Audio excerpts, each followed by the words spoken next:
if we deport you and go through a formal deportation process, you get an actual deportation order, you got a 20-year bar, which means you can't apply for a work visa, a tourist visa. If you have a U.S. citizen child, they can't even petition for you. So leave the country under your own free will.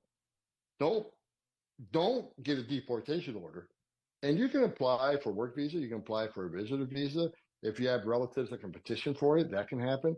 But if you don't leave on your own, we have to formally remove you. You got a 20-year bar. And that's a message we need to get out there right away to the people. I think you see a lot of people self-deport because they know, okay, this is President Trump. Yeah. He's serious about this stuff. He's proved that before. So the chances are I'm going to be deported if I don't leave on my own. So we hope that helps. It messages to the people, look, we don't tear their lives apart. Deport yourself and take an opportunity. Like your dad had a great, which not, again, no one talks about when during the first administration, he came up with an immigration plan. And it talked about coming to the country based on merit, not some stupid lottery. But even in his plan, he still talked about mothers and fathers, sons and daughters.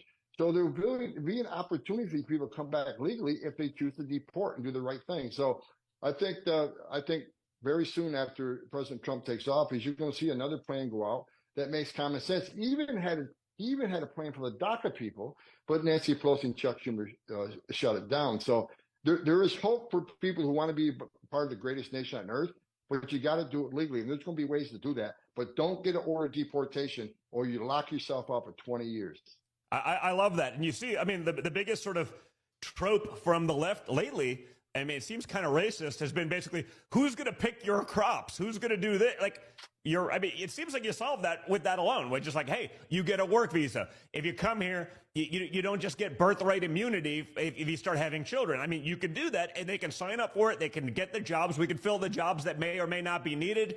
We can do that the right way. There's a way to do this in common sense. The left is just not for that because their whole idea has been clearly to create a mass of reliable Democrat voters, especially in red states, so that they could take over and have power.